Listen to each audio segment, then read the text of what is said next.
So you've just bought a 3D printer and you already want to throw it out the window. Fear not, let's make this fun. My name is Bren Maartens from Netram Technologies, and ZEN Filament has asked me to lay it down when it comes to 3D printing.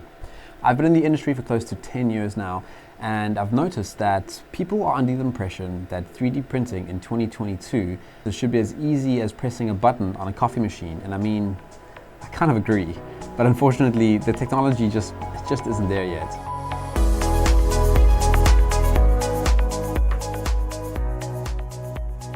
So we're starting with bed leveling. It's unarguably the most important part to master. We're going to look at bed leveling without any auto bed leveling sensors, parts not sticking to the bed, curling, prints that are popping off, lift. See, these are all symptoms of an unlevel print bed. Mastering the skill is already half your problem solved. Everyone is probably familiar with the piece of paper trick, the method whereby you're told to slide a piece of paper between the nozzle and the bed and keep raising the bed springs and move the paper until you feel the nozzle on the paper. This is simply a guideline, but it's not intuitive enough. I really want to make sure that you are in control of your machine and you are 100% sure when your print bed is level or not. Not all machines are built the same, so the piece of paper trick sometimes just won't be enough. You really need to understand the process of bed leveling. Alright, we're going to start with lowering the bed to its absolute maximum, or minimum in this case. We do this because if it's your first time printing after an assembly, you'll have absolutely no idea where the print starts in the bed or in the machine. Start by turning the bed leveling knobs underneath the bed anti-clockwise. And a good way to remember this is that if you're looking at the bed from the top down, so if I stand up, look at the top down, anti-clockwise is away from the nozzle. So let's just move these all anti-clockwise quickly.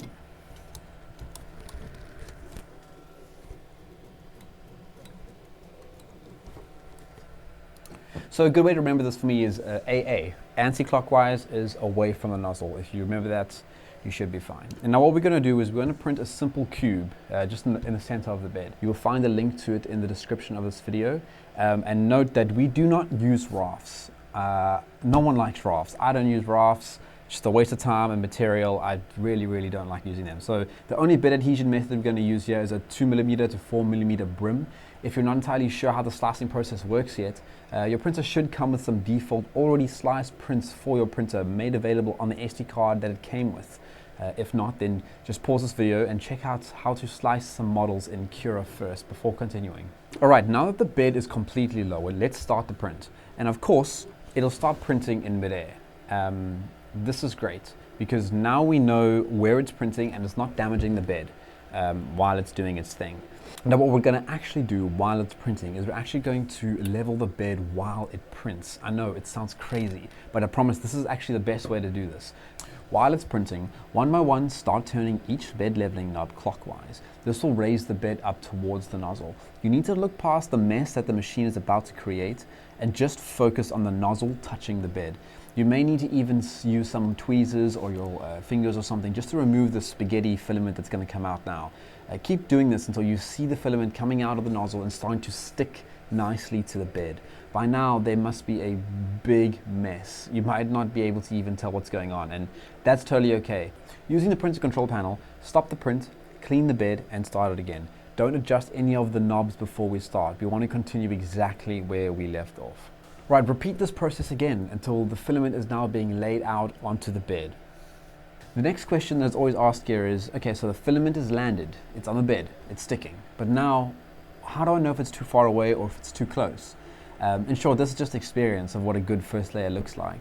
And it's important to understand the difference between too far and too close, because your first layer is literally the foundation of your print. This is what a first layer looks like when it's too close. Notice how the filament is actually turning transparent. This is too close and the filament is actually being squished against the bed. While this isn't a massive problem, because in the next few layers the printer will basically even these out, you will kind of you won't really have a serious problem here. But trying to get this print off the bed, if you have a large surface area print, it's gonna be a nightmare. This is what your first layer looks like when it's too far away. It's a bead of filament. You will physically see ridges and you might even see gaps between the lines. This is how you know that it's just a little bit too far. Even though the hot molten plastic is sticking to the bed, as the print progresses and the concentration of heat from the nozzle starts to cool near the first layer, this will almost always curl or lift or pop off the bed halfway through, and it's not really something you want when you're printing a 12-hour print. This is what we call first layer porn, and once you know, you know. I'm pretty sure there's even a subreddit for this. It's a perfectly level piece of filament, and it's even on all sides. You can even use your fingers to determine if the bead of filament is just right. You can feel it with your fingertips actually. If you feel the bead comes off on the print when you touch it, it's a little bit too far away, and it needs to move a little bit closer to the bed.